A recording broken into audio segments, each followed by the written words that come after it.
Speaking of children, I understand that Uncle Dave has told his children, the sheep that follow in his flock, what they should have thought about the pay-per-view matches again. Well, Jim, indeed, I have here the star ratings from the new Wrestling Observer newsletter covering AEW Revolution, which we just talked about previously on the last show.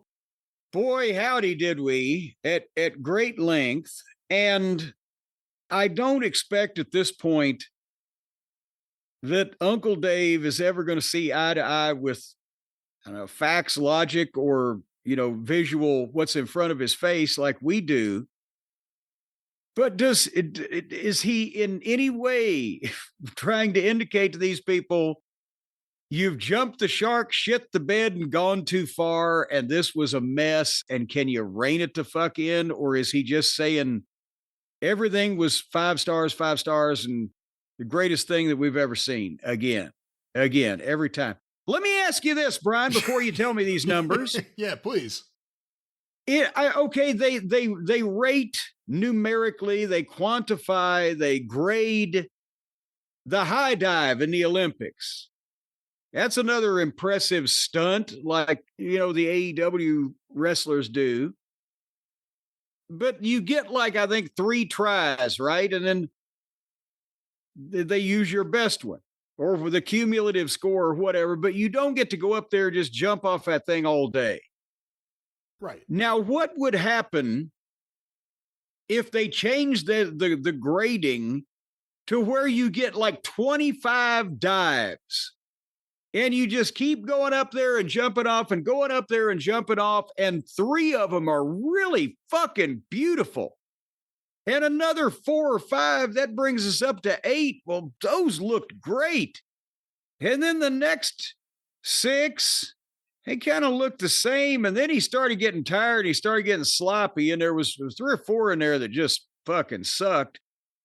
But overall, I give it 5 stars because the ones at the start looked good. Is this that logic? Is it just if you are allowed to do everything you can possibly do until the brink of exhaustion, I'll grade it high just because you did a lot of shit? Or does it have to be that all the shit that you do is at a high level of professionalism? Well, let me just say in advance of giving you the actual star ratings here, there was some audio that went around this week. One of the accounts, like Meltzer said water. If it wasn't him, it was one of the other, Meltzer shits poo or whatever the fuck's going on out there. Meltzer shits poo? I think they suspended that account. But one of them had audio from, I guess, one of the shows they have over there. And it was all about, I guess it was all the people that go to his house for pay-per-views. And it was about his reactions to stuff and how he loses his mind for the Will Ospreay stuff. They were all laughing about how Dave is over the top when Will Ospreay's in the ring. So let's go to the star ratings here. In order, Hangman Adam Page defeated MJF, 4.5 stars. Okay. I'm not surprised because I know what he does. And that would make it with some of the rank right up there with some of the premier matches of all time in the wrestling business. And I don't think it was, but at least nobody took an axe to anybody, or I don't think there was any power tools in that one. So, okay. Well, Jim, the next match, Mercedes Moné versus Momo Watanabe, 4.25 stars. Oh, come on. Brian, you're more tolerant than I am. And even you said it was a grim situation in some parts there. Is it just because, okay, well now, but she's Japanese and she, must be good because she was trained by Margaret Cho or whatever that other girl's name is. I believe you're speaking of Emi Sakura, but let's go back. No, Freddie Mercury. And by the way, I skipped past the pre-show. Let me just do that quickly. Hologram and Commander defeated Lee Johnson and Blake Christian, 9 minutes, 53 seconds, 4 stars. What? Wait, what? God. 4 stars. It's a wonderful way to open the show, obviously. Oh, Kyle O'Reilly, Roderick Strong, Adam Cole. so that the opening of the pre-show with two people we've never heard of against two miscellaneous masked children was the equivalent of a Flair and Steamboat match. I got you. Kyle O'Reilly, Roderick Strong, Adam Cole, and Daniel Garcia defeated Shane Taylor, Lee Moriarty, and the Infantry. 9 minutes, 36 seconds, 3 stars. Oh, that must have sucked balls. Oh, let me read this because this is what I missed and I was trying to figure out exactly what happened. Chris Jericho was to face Gravity for the ROH title. Jericho hit him in the head with a bat and was beating on him. Bandito tried to make the save for his brother. Oh, they're brothers? I didn't know that. Gravity and Bandito are brothers. But Big Bill and Brian Keith were beating on him. Jericho beat on Bandito with his bat. Bandito's mother and sister were shown in the crowd in tears. They did a great job of pulling that off. Jericho unmasked Gravity.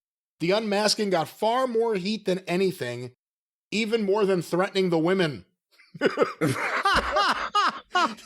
and we also managed to take a goddamn stick to a couple of children to see what they thought about that too, but they went with the unmasking.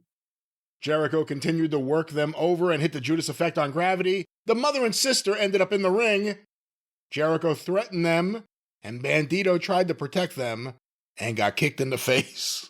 The next match, Jim, Big Boom AJ and Mark Briscoe and Pockets versus the MXM Collection, who are called now Mason Madden and Mansoor, that was his name over there, and Johnny TV, 12 minutes, 54 seconds, 2 stars. 2 stars for this match. Good Lord, what did they do? Have explosive projectile diarrhea in the middle of the ring? And by the way, for MJF versus Adam Page, here's what Dave wrote. Page cut his hair and looks like 1969 Les Thatcher.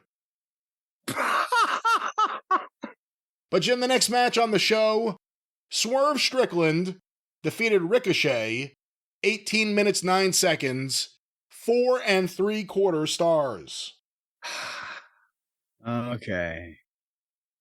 He's being very appreciative of people's feelings here again this week. Kazuchika Okada beat Brody King in 11 minutes, 44 seconds. All right, here's the fucking test. Can he open his eyes to what he is looking at and say something to the effect of, it's so sad what Okada has become and how that he just is either incapable of it anymore or doesn't give a shit and is milking the guy for money and being lazy. What does he say here? 3 3/4 stars. Well, you know, I hate to say it, but that's almost the same thing, isn't it? When he only 3 3/4. That would only have been approaching excellence in a prior generation. Did he have any comment about, Okada's lack of life? No. King chopped the hell out of Okada. He ended up with his chest all bruised and his biceps all bruised. King missed a charge, went to a barricade. Okada used the DDT. King did more hard chops and elbows. King did a top rope superplex and an elbow suicida. Okada's chest was brutalized by this point. King did a running crossbody on Okada on the barricade. Okada did the elbow off the top. It just keeps running through what happened. It reads much better than it was, doesn't it? Let's go to the next match.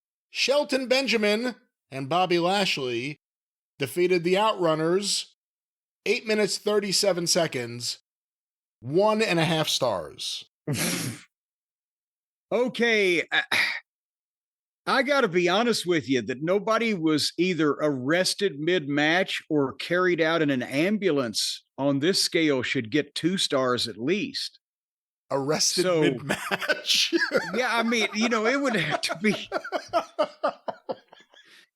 It would have to be something really disruptive and totally unacceptable on this scale to, again, that, nobody's fucking sphincter fell out and prolapsed in the middle of the fucking match.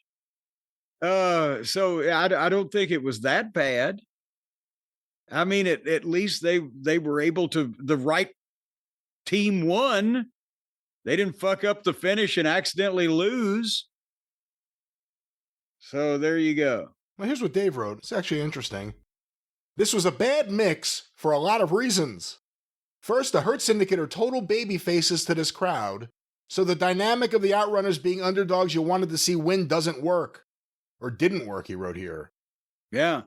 What do you think of that? Do you think the Hurt business or the Hurt Syndicate, when you see them, do you think they're baby faces? Well, that's simplifying it for, for the sake of the statement. They are not baby faces. They are heels, but the people love them because they are a level above in appearance and professionalism and performance what they're seeing on the rest of the card. They're either tired of all of the stupid things they have seen a lot of these other guys do that have been there for a while, and there's nobody new that particularly, except for Osprey, is newish. They don't give a fuck about Okada, I don't think, anymore. The people that are there will cheer for him if they happen to be there and he's there, but he ain't bringing anybody in. The Hurt Syndicate haven't done anything stupid. They haven't been silly. They haven't been phony. They're good at what they do. They beat people up. MVP's a good talker. So the reason why that they're baby faces in response from the crowd, even if not indeed in the ring, is two reasons. Number one, this is not only a smart crowd, but it's a smart ass crowd. And they like to show how smart they are, and they're cheering for the people that are the biggest stars on the program. And secondly, there's no baby faces that have anybody behind them to the level that you would want people to be behind your top baby face, so that they can you think of maybe if the Hurt Syndicate beat up Kenny, half the people would probably still like him. Maybe if they beat up Osprey, 40% of the people might still like him, whatever. The baby faces are not baby faces because they're either phony, goofy, ineffectual, or they've been around too long and are stale. Let's go to the next match, Jim. Toni Storm defeated Mariah May. Hollywood ending match. 12 minutes, 56 seconds. Falls count anywhere. 5-star match. And I'm sure he did the classic disclaimer about, well, I don't care for this type of thing, but it was wonderful. I'm not seeing that. I thought the same thing after the pin. Oh, here it is. I'm not a fan of this stuff with men or with women, but they had what is likely, if AEW presents its history right, with their all-time classic women's match. There have been a few better wrestled women's matches in the US, but this reached a level none of the others did, partially due to the storyline, and more due to the blood and violence and storyline. My God. Jim. Go ahead. If he's not a fan of this type of thing, then did Rex Reed or Siskel and Ebert rate movies based not on what they thought of them, but what that they thought other movie-going fans thought of them? I didn't like the movie, but enough of you told me I should put my thumbs up, so 2 thumbs up.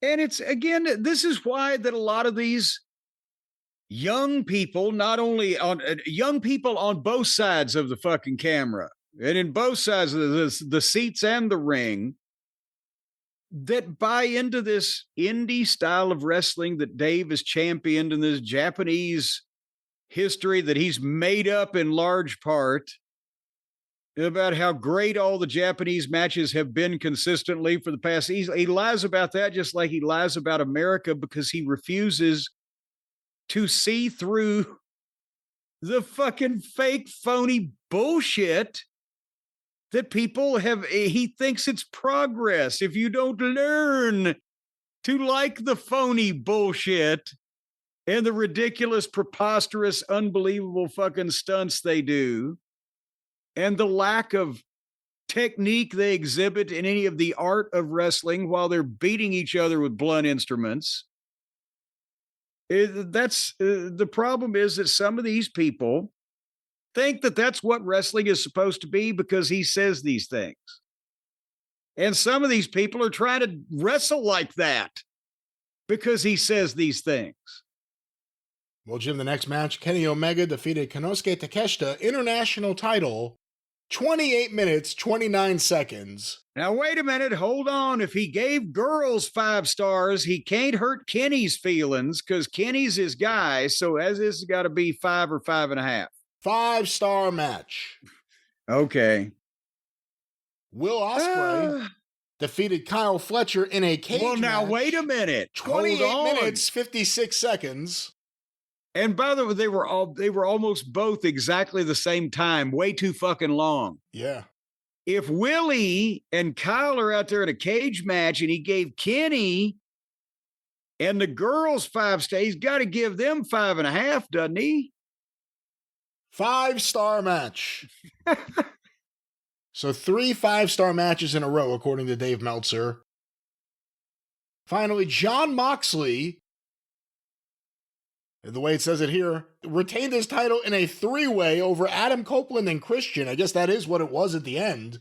Technically at the end there. Okay, now wait a minute. 26 minutes, 31 seconds. Let's just pump the brakes here.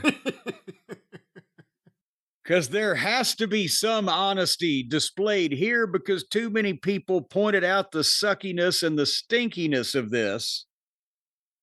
So what does he have to say for himself here? 3.25 stars. Whoa! That's the same thing as a kick in the balls on this scale, I guess. That it used to be pretty damn good and right under the belly of excellent, but now it's like, oh, he's sending them a message. Remember when he used to give shit duds? Yeah. Do you remember the duds? There was a negative dud stars for and years. duds. That's right. Negative stars on some things and duds for when he didn't want to be comedic about the negative stars. Now the shit that stinks only gets 2 or 2.5. There was audio last week going around of him. Again, it was like 10 seconds. And it was just saying, I guess in advance of this match, Jon Moxley never has a bad match. Adam Copeland never has a bad match. And it's like, if you think that after watching either one of those two guys for the last 5 years, you're out of your mind.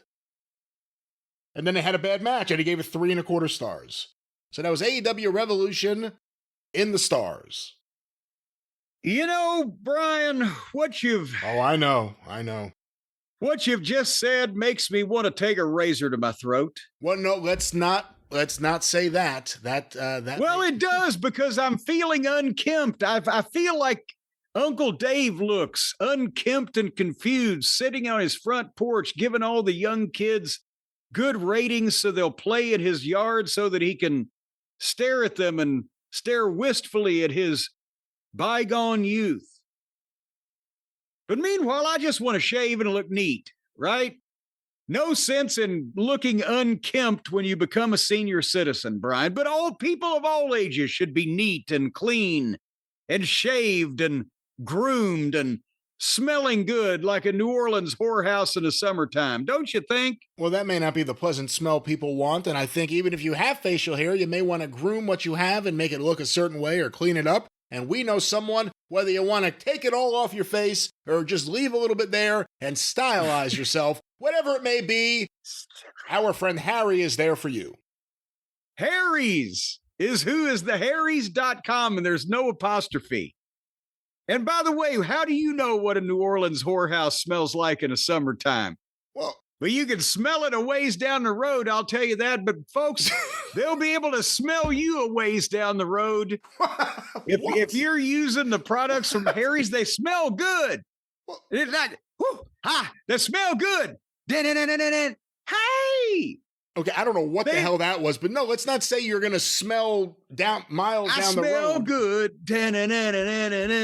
Well, it depends on which way the wind is blowing now. But if the wind is at your back, yeah, they're going to smell you coming, and they're going to say, well, what in the world? It smells like pretty flowers, or it smells like a manly man who's had a premium body wash and hair gel and deodorant experience from our friends over at Harry's. That's what it smells like? That's what they're going to say? That's what people, and if you walk up and down, if you walk up one side of the street and down the other side of the street, you'll have people confused where you'll just see them, especially the women, they'll just be wandering around in the middle of the street sniffing with their noses up in the air. So, somebody's on Harry's. Again, first of all, they wouldn't say they're on Harry's. Second of all, this scenario is not promised in any way. Have you had a swig of their special skin lotion? Once again, swig meaning applying it to the skin. Let's make sure we're clear about that. Let's make sure we're clear about maybe the women are reacting because of the visage. Maybe they see your face all clean and down to the skin and bones because of Harry's. Well, what it is they put some of the hormones and pheromones into this lotion. It drives the women wild. You can't promise that. You can't promise that. I've walked past people after using Harry's, and they've suddenly taken their underwear off and started throwing them at me. What? Yeah, of course, there was shit in the crotch, but nevertheless, folks, again. It has nothing to do with Harry's. Let's just stress that has nothing to do with Harry's. Well, our friends at Harry's have a fine line of products for shaving is the big thing with Harry's. They've got the $13 trial set right now you can get for $3 at harrys.com/JCE. That's our exclusive link for the $3 deal on the trial set. Comes with the razor handle, the ergonomically designed, the weighted, the balanced. But boy, I tell you what, they balance this thing like the sight on a sniper rifle. So boy, you can get every last whisker, boom, and it's amazing when you can hold it in between your thumb and your middle finger and just run it around your face. And it comes with a 5-blade razor cartridge, which is sharper than a serpent's tooth and engineered in a German factory from German officers with whips on the assembly line, people. No, there's no. The people who make these are happy people. Down. These are made by happy people, and they are happy razors. Happy Harry delivering razors to you. Harry. Happy Harry, the razor guy. Well, the people, they're happy when they have made the razor and they get to go home and come back another day. And that's why they stay sharp longer, folks. These people take pride in saving their lives by doing a good job. They take pride. That is not the reason why. And there's customizable delivery options if you want to continue. Oh, and you get the foaming shave gel in the trial kit also. The blade, the razor handle, and the shave gel, and a travel cover, $3. And then if you like what you get, it's a good deal. And you see that how this hair just melts off your face with these fine quality razors, then you can schedule refills as low as $2. You don't have to go to the store and pry that. You know, it makes me mad that I got to take a special tool in to the grocery store to pry that security thing off just to be able to shoplift a few measly razor cartridges. Does that happen to you? No. Again, I get my razor cartridges from Harry's. Well, I do now, but I used to. And I'm sure it used to happen to you that, you have to.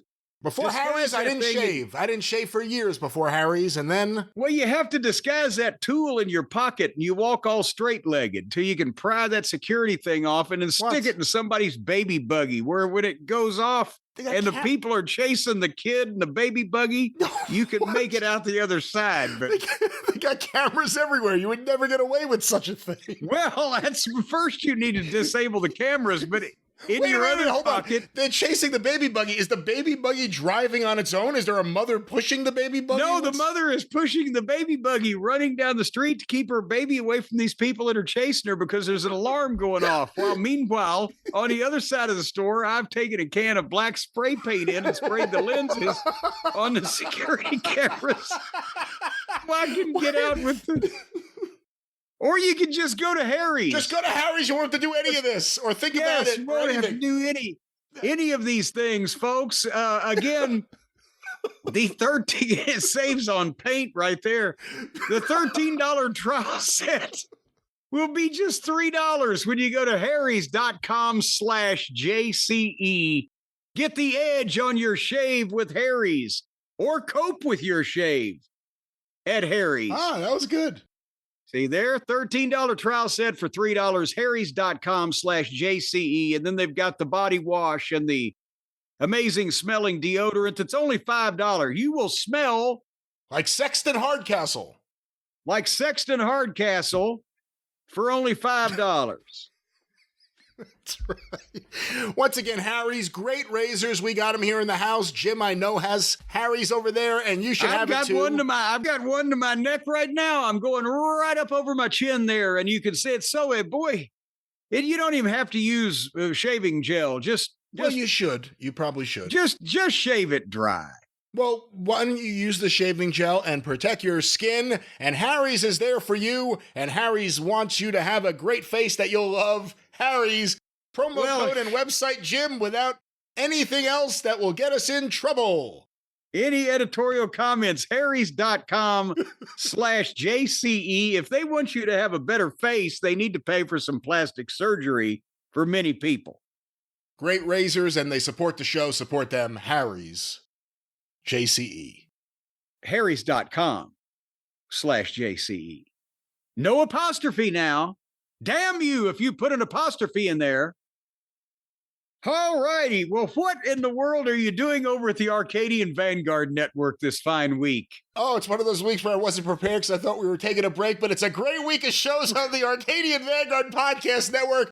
Get information about all the shows on Twitter at Superpodcast or on Facebook, facebook.com/Arcadian Vanguard. Of course, each and every day you can rely on the wrestling news. No paywall, no clickbait. Just wrestling news, no opinion, no star ratings, just the wrestling news. Get it directly from thewrestlingnews.com or wherever you find your favorite podcasts. Arcadian Vanguard's The Wrestling News. Of course, check out Stick to Wrestling with John McAdam and Shut Up and Wrestle with Brian Solomon. Wherever you find your favorite podcast, the latest episodes are out now. And I wasn't prepared for this, so I don't have everything in front of me right now. But the 605 Super Podcast, the Mothership!